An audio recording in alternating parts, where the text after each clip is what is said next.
એક સુંદર મજાનું જંગલ હતું અને જંગલમાં એક બકરી અને એના 7 બચ્ચા રહેતા હતા.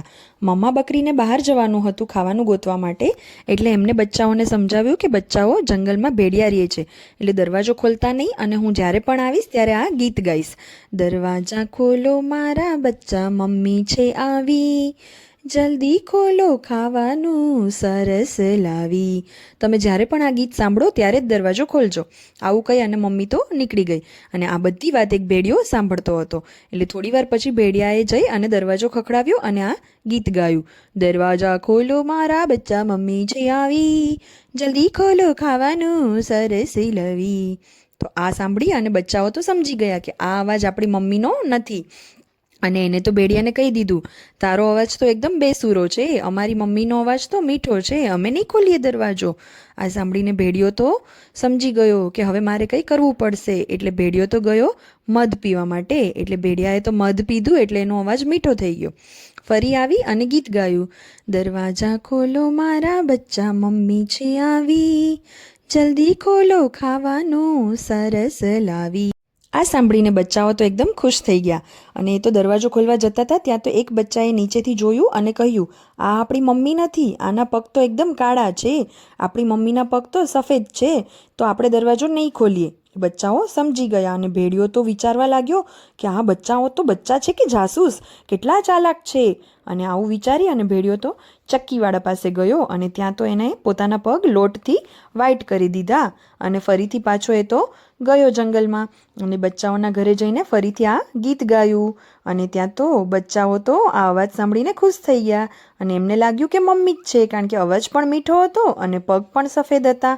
એટલે બચ્ચાઓએ તો જલ્દીથી દરવાજો ખોલી દીધો અને દરવાજો ખોલ્યો ત્યાં તો સામે ભેડિયો હતો અને ભેડિયો તો ખુશ થઈ અને બોલ્યો કે હું ખાવાનું લાવી નથી, તમને જ ખાવા આવ્યો છું, હવે નહીં મૂકું તમને.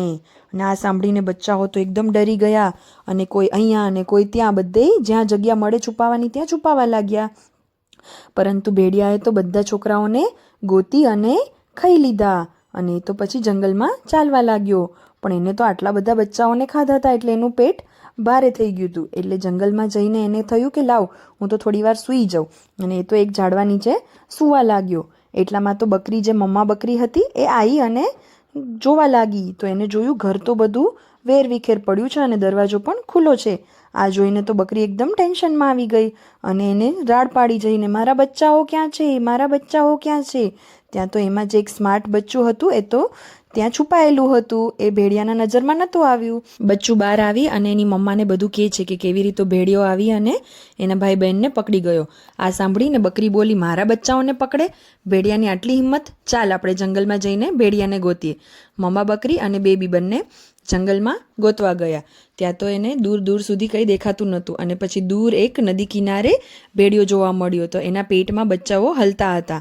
આ જોઈ અને મમ્મા બકરી તો એકદમ ખુશ થઈ કે મારા બચ્ચા જીવતા છે અને એને બેબી બચ્ચાને મોકલ્યો અને ઘરેથી કાતર લઈ આવવા માટે. અને મમ્મા બકરીએ કાતર લઈ અને ભેડિયાનું પેટ ચીરી નાખ્યું અને એની અંદરથી બચ્ચાઓને કાઢી લીધા અને પછી એના પેટની અંદર મોટા મોટા પથ્થર મૂકી દીધા અને પેટને સીવી નાખ્યું.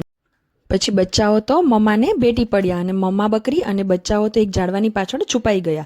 થોડી વાર થઈ એટલે ભેડિયો ઉઠ્યો અને જેવો એ ઉઠ્યો એટલે એનું પેટ એકદમ ભારે ભારે થઈ ગયું.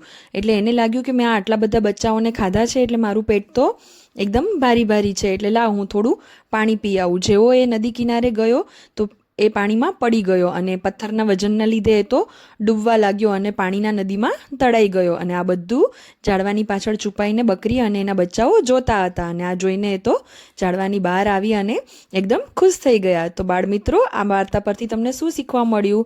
આપણે કોઈ જોડે ખરાબ કરીએ તો આપણી જોડે પણ ખરાબ થાય અને મમ્માની વાત ના માનીએ તો એ વસ્તુ સારી ના કહેવાય. આપણા મમ્મા ડેડા આપણને જે સમજાવે એ આપણા સારા માટે સમજાવે, તો આપણે આપણા મમ્મા ડેડાની બધી વાત માનવી જોઈએ. Thank you.